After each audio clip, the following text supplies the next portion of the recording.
아멘. 움직이는 복음의 구원 역사에 대하여 라는 제목으로 오늘 함께 말씀 나누도록 하겠습니다. 오늘 본문 말씀은 일면 의아하게 보일 수도 있습니다. 흔히 요즘 세상에서 표현하는 대로 막말이다라고까지 할 수 있을지도 모르겠습니다. 예수님께서 왜 이 헬라 여인에게 모진 말을 한 것처럼 보일까요? 왜 이렇게 일견 듣기에 모욕적으로까지 들리는 말씀을 하셨던 것일까요?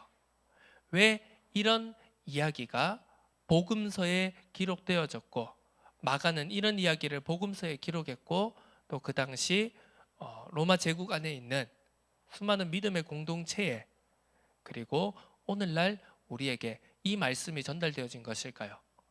우리는 이 부분을 오늘 함께 살펴보아야겠습니다. 오늘 본문 말씀의 병행 구절인 마태복음 15장을 살펴보면 이 이야기에 대해서 똑같은 내용이 또 다른 관점으로 기록되어진 것을 볼 수 있습니다. 우리는 앞서 살펴보았듯이 마태복음은 유대 공동체를 염두에 둔, 유대 공동체에 조금 더 초점을 둔 복음서임을 함께 살펴보았습니다. 그렇기 때문에 이 마태복음 15장의 동일한 내용을 살펴보더라도 조금 더 유대적인, 그리고 이스라엘 공동체적인 관점이 담겨 있음을 볼 수 있는데요. 마태복음 15장 24절에 이렇게 기록되어져 있습니다. 똑같이 이 가나안 여인, 마태복음에는 가나안 여인이라고 표현되어져 있고, 오늘은 헬라 여인이자 수로보닉의 족속 여인이다라고 표현되어져 있습니다. 이 여인이 간청을 하자 마태복음의 예수님께서는 이스라엘에게 왔다고 하시면서 이방 땅을 왕래하신 이런 이제 의문적인 내용들을 우리가 살펴볼 수 있습니다. 마태복음 15장 24절에 이렇게 예수님께서 대답하십니다. 예수께서 대답하여 이르시되 나는 이스라엘 집에 잃어버린 양 외에는 다른 데로 보내심을 받지 아니하였노라 하시니, 예수님께서는 이 마태복음에서 분명히 말씀하셨습니다. 나는 이스라엘 집에 잃어버린 양 외에는 다른 데로 보내심을 받지 아니하였다. 그런데 여기서 우리는 의문을 제기해 볼 수 있습니다. 그렇다면 이스라엘에게만 왔다고 하시면서 왜 예수님의 공생의 사역을 보면 그렇게 갈릴리 인근의 이방 지역을 자주 왕래하셨는가? 이스라엘에게만 왔다, 이스라엘 민족에게만 복음을 전하러 왔다, 그리고 오늘 본문 말씀에서 어떻게 보면 이 수로보닉의 여인에게는 모욕적인 말로까지 들릴 수 있는 개라는 아주 원색적인 표현을 써가면서까지 말씀하셨으면서도 왜 예수님께서는 갈릴리 인근의 이방 지역을 항상 왕래하셨는가? 거기에 대해서 우리가 오늘 함께 살펴보아야 되겠습니다. 오늘 몇 가지 키워드를 가지고 함께 오늘 이 본문 말씀을 살펴볼 텐데요. 첫 번째로는 영원한 비밀은 없다라는 키워드입니다. 이 마가복음 말씀을 우리가 살펴보게 되면 예수님의 행적을 마가가 기록했을 때 이런 어떤 특징적인 몇 가지의 이제 표현 방식들이 있습니다. 그 중에 하나가 바로 예수님의 비밀, 숨겨지려고 했지만 숨겨질 수 없는 예수님의 비밀에 관한 주제가 있음을 우리가 살펴볼 수 있습니다. 계속해서 예수님은 예수님의 사역을 통해 어떤 이제 치유의 이적이나 여러 가지 역사들을 일으키시면서 예수님이 군데군데 당부하셨던 그런 말씀들 우리가 기억할 것입니다. 예수님께서 치유를 행하시고 이적을 행하시고 사람들에게 알리지 말라. 예를 들어 나병 환자를 고치시고는 당장 동네로 들어가지 말고 제사장에게 가서 내 몸을 먼저 보여주고 그 다음에 이제 제사장에게 확인을 받아라, 뭐 이런 이야기라든지, 예수님께서 자신을 알리지 말라는, 자신의 이적을 사람들에게 알리지 말라는 그런 당부를 하셨음에도 불구하고 그 비밀이 숨겨지지 않고 오히려 더 사람들에게, 백성들에게 드러났다라는 그 사실에 대해서 우리는 말씀을 확인해 볼 수가 있습니다. 아니, 예수님께서 그렇게 비밀로 하라, 알리지 마라, 아직은 알릴 때가 아니다라고 하셨음에도 불구하고 예수님의 사역은, 예수님의 역사는 숨길 수가 없다라는 그 표현이, 그 주제가 마가복음을 통해서 계속적으로 반복되어지고 있습니다. 오늘도 마찬가지입니다. 24절 본문을 보면 이렇게 기록되어져 있죠. 예수께서 일어나사 거기를 떠나 두로 지방으로 가서 한 집에 들어가 아무도 모르게 하시려 하나 숨길 수 없더라. 여기에서 우리는 이 복음의 특성, 우리가 말하는 이 복음이라는, 하나님의 말씀이라는 진리의 특성에 대해서 살펴볼 수가 있습니다. 영원한 비밀은 없는 것입니다. 이것을 다른 식으로 또 바꾸어서 설명하자면 영원한 기준도 없다라고 할 수 있습니다. 자, 하나님의 말씀은 진리입니다. 흔히 우리가 캐논이라고 표현하는 절대로 변하지 않는 절대 불변의 진리라고 우리는 믿고 고백합니다. 그런데 여기에서 이제 어떻게 보면 문제의 포인트가 하나 있습니다. 왜? 하나님의 말씀은 진리입니다. 하나님의 복음은 절대 변하지 않는 기준입니다. 그런데 그 복음을 붙잡고 살아가는 우리 인간은 어떻습니까? 인간이 절대 불변합니까? 인간이 어떤 인간의 능력이라든지 인간의 의지라든지 인간의 본성이 절대 불변하는 진리입니까? 그게 아니라는 사실이죠. 우리의 고민, 우리의 갈등 지점이 바로 여기에 있는 것입니다. 복음은 절대 불변한데요. 하나님의 말씀은 변하지 않는 진리인데 우리가 변한다는 것이 문제인 것입니다. 절대적인 것을 절대적이지 않은 우리가 붙잡고 살아가는 이 부분에서 우리는 많은 갈등과 모순을 마주할 수밖에 없는 것입니다. 그래서 하나님의 말씀은 진리입니다. 이 텍스트는 하나님의 말씀이니 텍스트 성경 66권은 절대 변하지 않는 진리입니다. 하지만 그 말씀을 우리가 이해하고 그 말씀을 해석하고 그 말씀을 받아들이고 적용하는 데 있어서는 우리는 많은 것을 생각해 봐야 된다는 사실입니다. 지금 아주 이슈가 되는 내용들이 있는 것을 우리가 다 알고 있을 겁니다. 한 플랫폼을 통해서 나는 신이다라고 하는 그런 이제 다큐멘터리를 통해서 그런 이제 기독교 이단 사이비들의 적나라한 모습들을 폭로하는 그 내용들 우리가 너무나도 잘 살펴보고 있고, 심지어 믿지 않는 세상에서도 이것은 아주 큰 이슈가 되고 있습니다. 이단 사이비가 왜 문제가 되는 것입니까? 하나님의 말씀을 가지고 해석을 합니다. 모든 신학적인 바운더리나 여러 교단들이나 교파들이나 우리가 잘 알고 있는 정통적인 신앙, 신조를 믿음을 고백하고 나아가는 많은 우리가 말하는 건강한 정통의 신학을, 건강하고 바른 신학을 가지고 있다라고 말하는 교단들의 특징, 다 그렇습니다. 다 저마다 말씀을 해석합니다.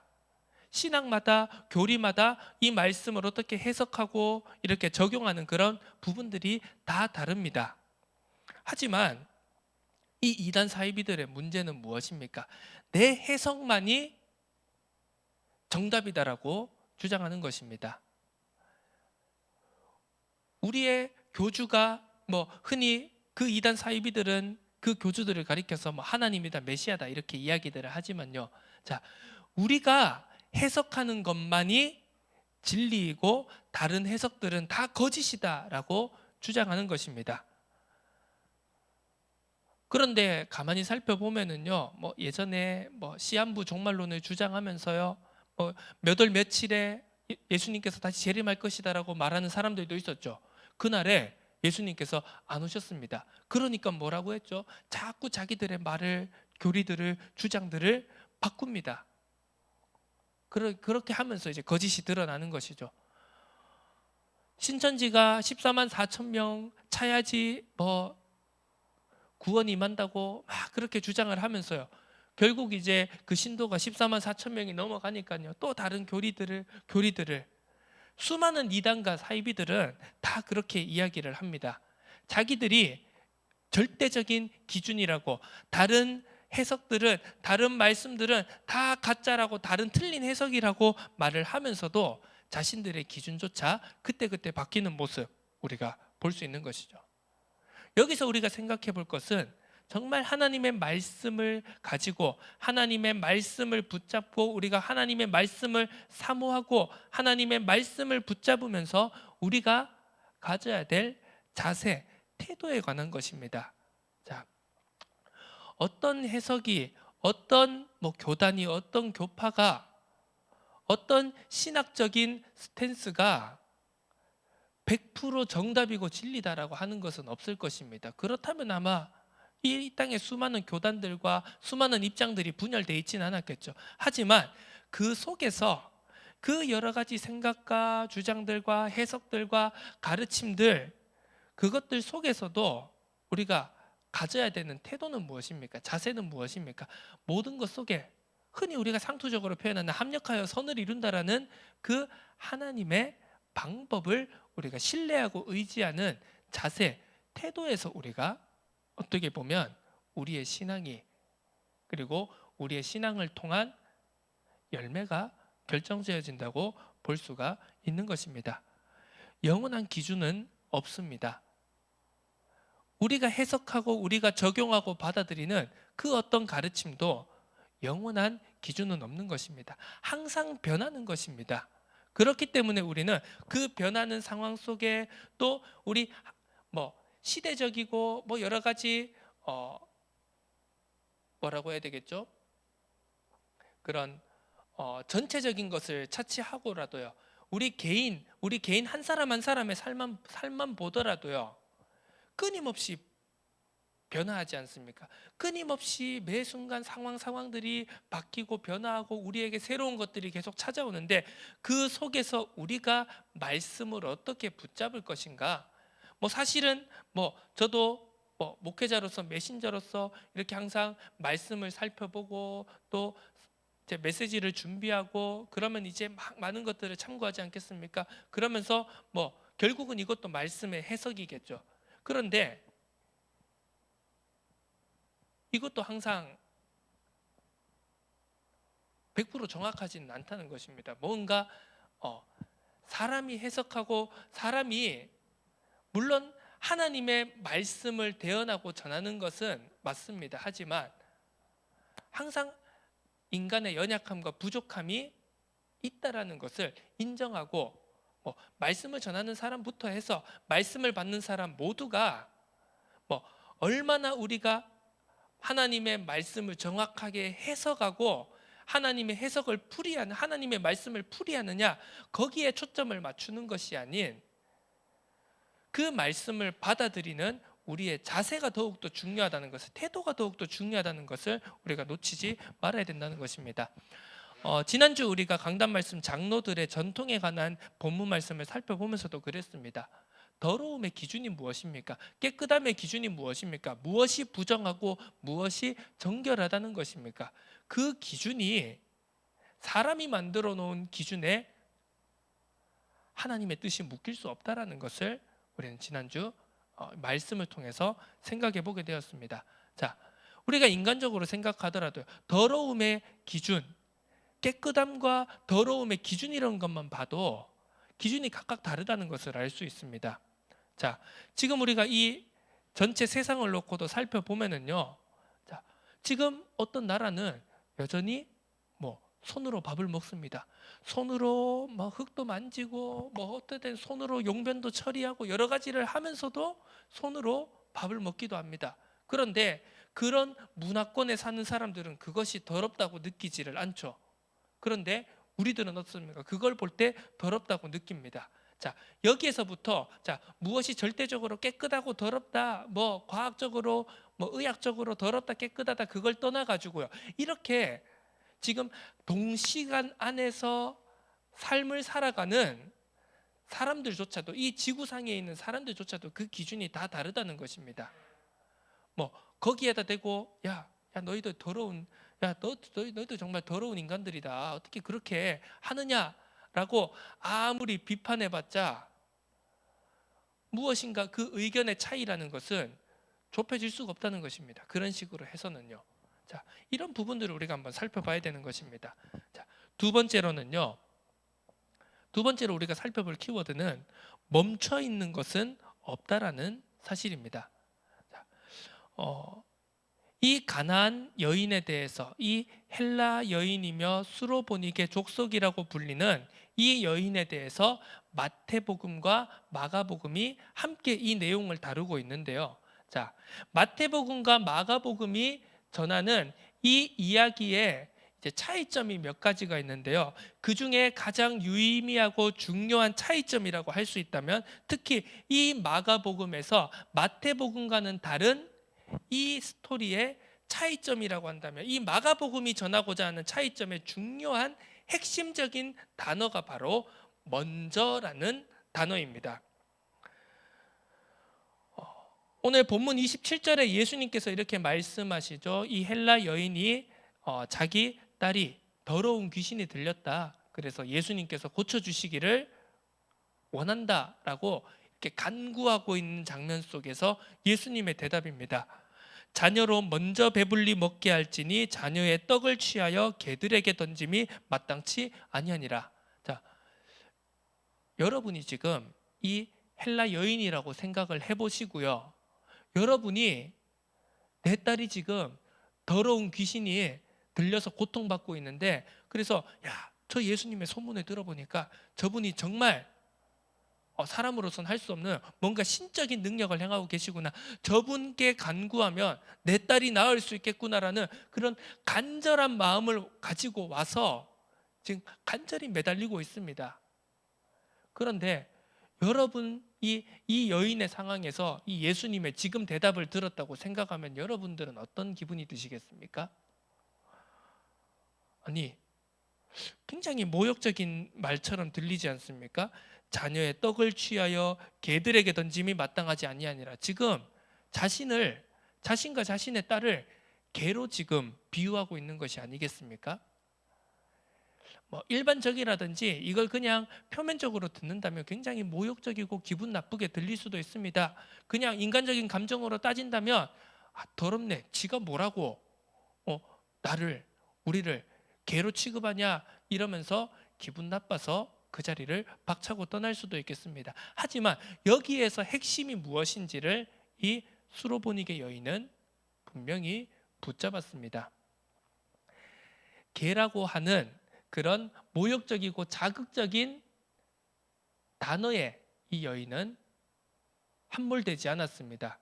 그 여인이 붙잡은 핵심이 바로 이 먼저라는 단어입니다. 자, 마태복음의 동일한 병행 구절에서는요, 이 먼저라고 하는 표현이 나오지 않습니다.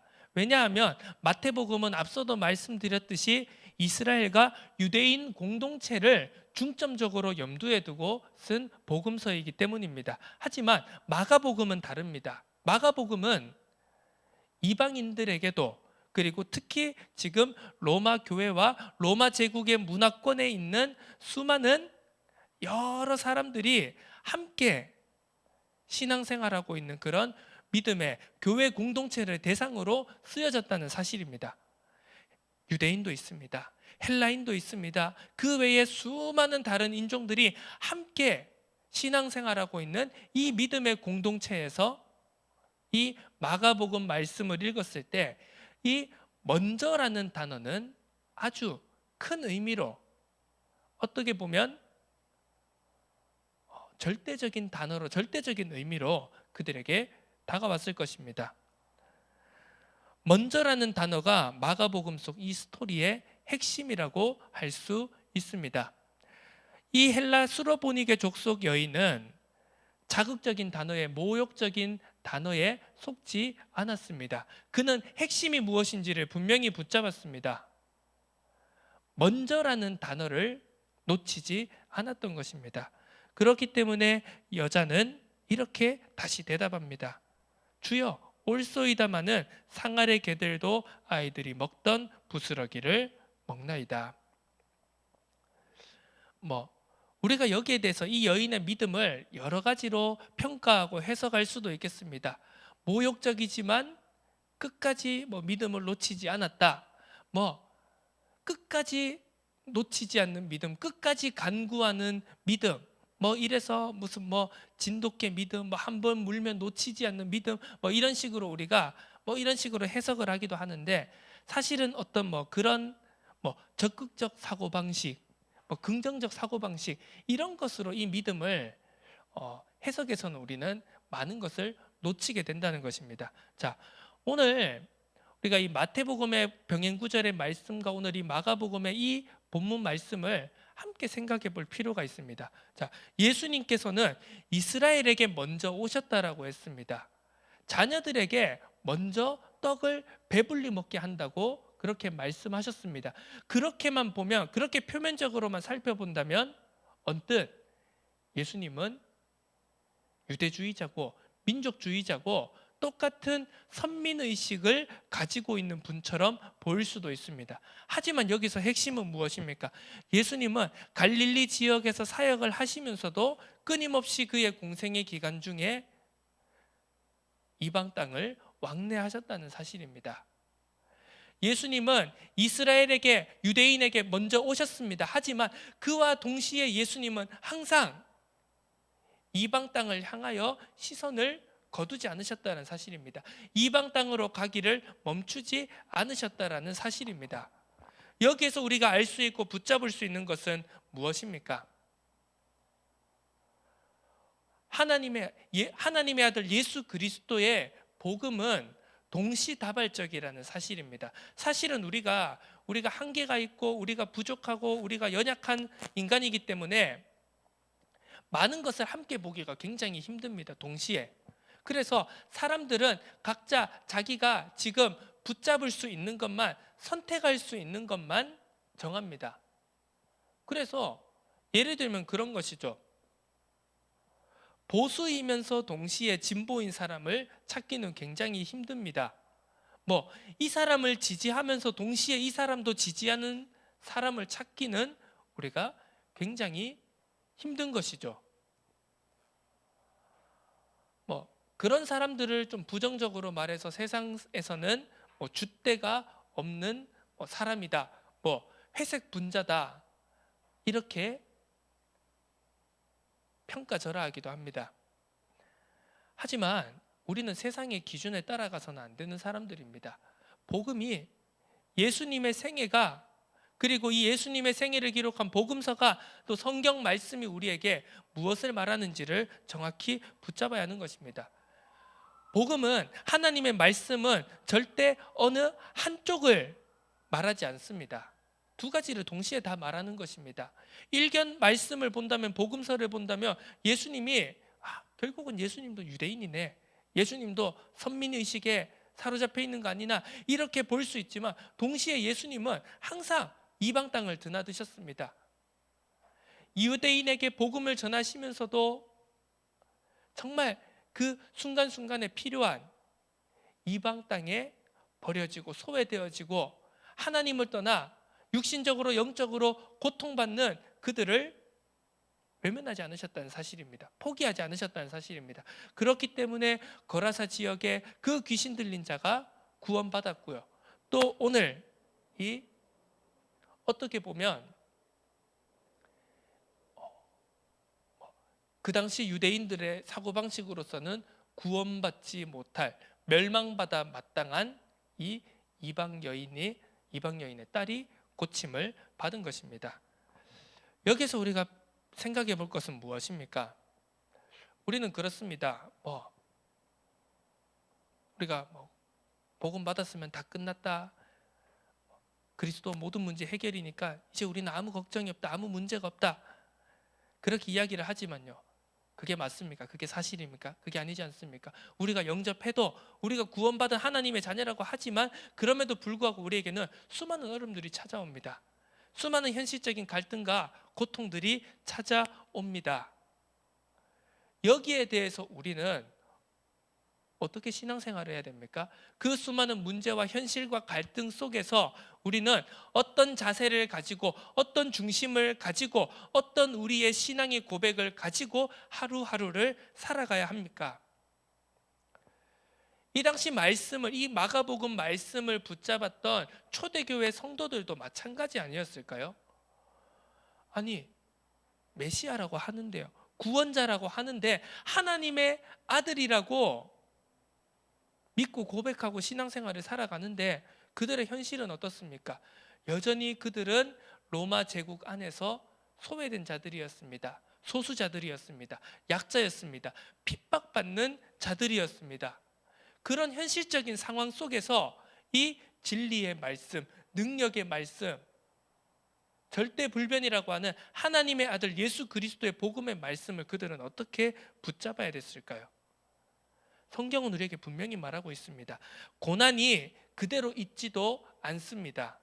그리고 기쁨이 그대로 있지도 않다는 사실입니다. 우리에게는 고난도 찾아오고 기쁨도 찾아옵니다. 그 속에서, 그 양 상황 속에서 하나님의 말씀을 어떻게 붙잡고 살아가는가가 정말 중요하다는 사실입니다. 오늘 말씀을 통해서 우리가 살펴볼 것은요, 복음은 움직인다라는 사실입니다. 복음은 멈춰있지 않고 어느 한 군데, 어느 한 민족에게, 어느 한 특정 인물에게, 그리고 어떤 한 특정 시대 속에 머물러 있지 않고 복음은 항상 움직이고 흘러간다는 사실입니다. 우리는 이것을 반드시 붙잡아야 됩니다. 이스라엘이, 유대인들이, 바리새인들이 놓쳤던 것이 무엇입니까? 자신들에게 주셨던 이 언약이, 하나님의 복음이, 하나님의 구원이 자기들에게 언제까지고 영원히 머물러 있을 것이라는 착각 속에 빠져 있었다라는 사실입니다. 그들은 처음 아브라함을 통해 주신 이스라엘, 유대 민족을 통해 주신 하나님의 참된 뜻을 제대로 이해하지 못하고 붙잡지 못했습니다. 모든 민족이 너를 통하여 복을 받을 것이다. 너는 복의 근원이, 너는 복이 될 것이다라는 그 말씀의 언약의 의미를 제대로 이해하지 못했던 것입니다. 이스라엘은, 유대인은, 바리새인은 언제고 이 하나님의 축복이, 하나님의 복음이, 하나님의 구원이 자기들에게만 머물러 있어야 되고 다른 사람들은, 이방인들은 이것을 받지 못할 것이라는 헛된 착각 속에, 잘못된 신앙생활, 잘못된 종교생활 속에 빠져 있었던 것입니다. 오늘 본문 말씀은 분명히 우리에게 말씀하고 있습니다. 복음은 움직이는 것입니다. 비록 그 당시 예수님의 공생의 기간 동안 예수님의 사역이 갈릴리에, 이스라엘에 한정된 것처럼 보였지만 그와 동시에 예수님의 사역은, 예수님의 발걸음은, 예수님의 놀라운 역사는 이방 땅에도 동시에 행해졌다라는 사실입니다. 그 복음의 비밀을, 그 복음의 핵심을 붙잡은 제자들과 초대교회 성도들은 결국 그 말씀을 붙잡고 그 언약을 정확히 이해하고 깨닫고 결국은 이 복음이 유대인에게로, 헬라인에게로, 로마 제국으로, 그리고 땅끝까지 퍼져가는 능력의 말씀이 되었던 것입니다.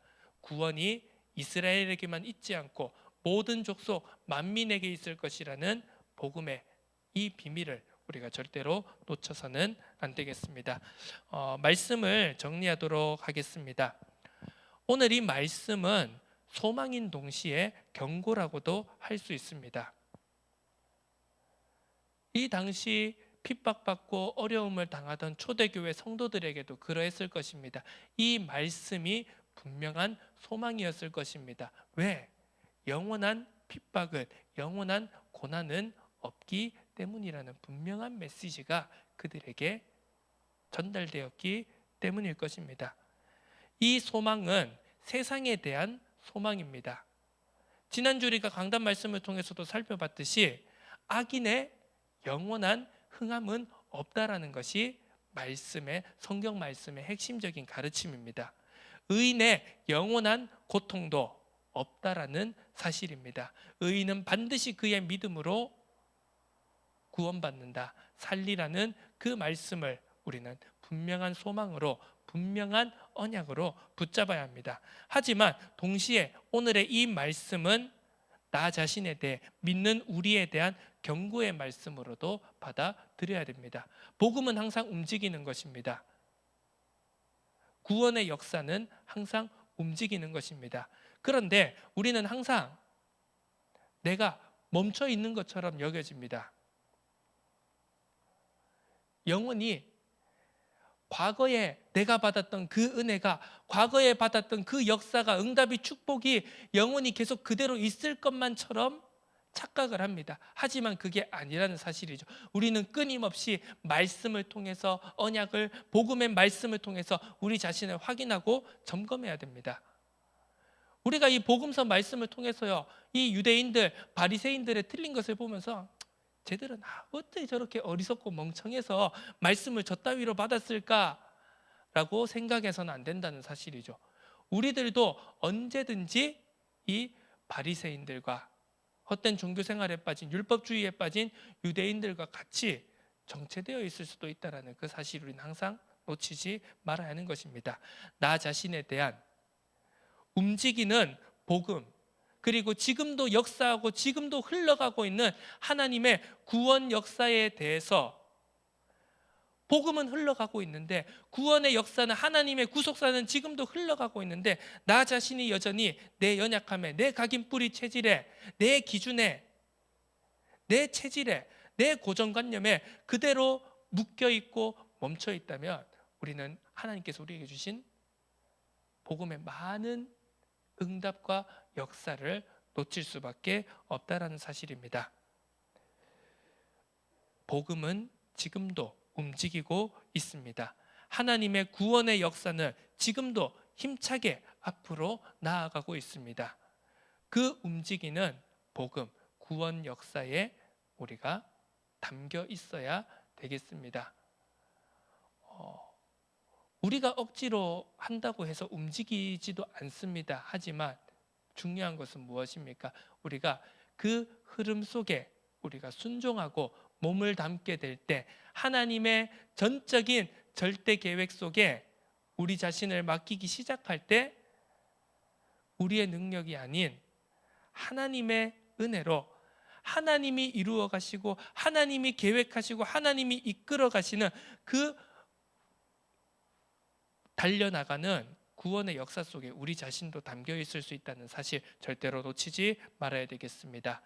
말씀을 분명히 붙잡고 우리가 하나님의 은혜를 체험하고 누리는 복된 인생이 되어지기를 예수 그리스도 이름으로 축원합니다. 하나님 아버지 감사드립니다. 먼저 된 자로 나중되고 나중된 자로 먼저 된다는 복음의 중요한 메시지가 우리에게 올바르게 이해되어지고 우리에게 올바로 삶 속에 나타나고 성취되어질 수 있도록 인도하여 주옵소서. 우리 자신을 항상 말씀 앞에 내어놓고 우리 자신을 확인하고 점검하는 은혜가 있게 하여 주옵소서.